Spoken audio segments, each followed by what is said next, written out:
All right, so we've been in the RV about 4 months now, doing the full-time thing, and we really like it.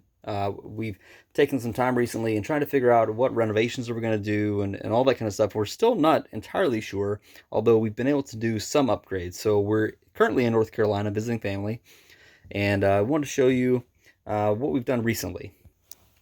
All right, so first thing, I actually just finished this today. We had a guy on the RV forum, super nice, gave us a washer dryer and I just needed a new drain pump. And so we got that in and finally got that put in today, and it's working great. So super grateful for that. And then so with that, decided to go ahead and put in a new outlet in the back, a GFCI protected outlet. This is on a 20 amp circuit, and so what that allowed us to do also is put another outlet here in the hallway with a switch on it. And I wanted a switched outlet run down into the so-called basement, underneath storage. So we've got an outlet here, and then also in the wet bay in the back. And what that allows us to do is, since we're, often up north or whatever, it allows us to put some heaters down below instead of using propane to heat underneath. So we've got also, what that does is allows us to plug in our heated water hose inside the compartment instead of on the post. So excited about that. Another thing is we picked up a few of these Govee brand. It's a thermometer and sensor. And so we've got 3 sensors and the thermometer kind of placed around.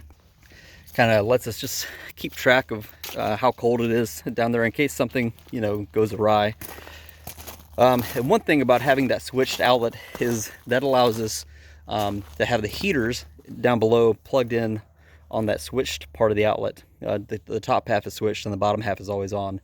And so when we're going to run the washer dryer, we can actually switch off the heaters in the basement for, an hour or 2, 3, however long that's going to take.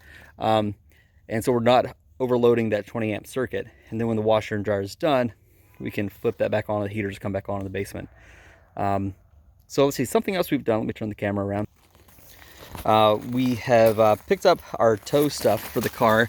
It's a, can't see it, obviously it's in here, but it's a Blue Ox base plate. Put in a new 6-way plug here. We picked up a NSA Ready Brute Elite 2 tow bar with the, I can't remember is it Ready Brake, I think, that's built in, and the emergency brake. And so had a lot of wiring to do with that, and wiring on the RV to do. Had to change the plug at the back of the RV. That was just a standard 4-way plug, and so we put in a 7-way so that we could run 12 volt to the car, and then also wired up the light that came with the towing system so that we can see when the car is braking from the cab. So overall, it's been fun learning this stuff. We've never owned a home, and I feel like I'm, a decent handyman, but I've never had to be the handyman. And so that's been fun to learn and get used to this lifestyle. But I'm liking it. And so we're headed back up north in a couple weeks and be up there for a little bit. And yeah, so thanks for watching and being interested in how we're doing this RV stuff. And yeah, hope you have a great day.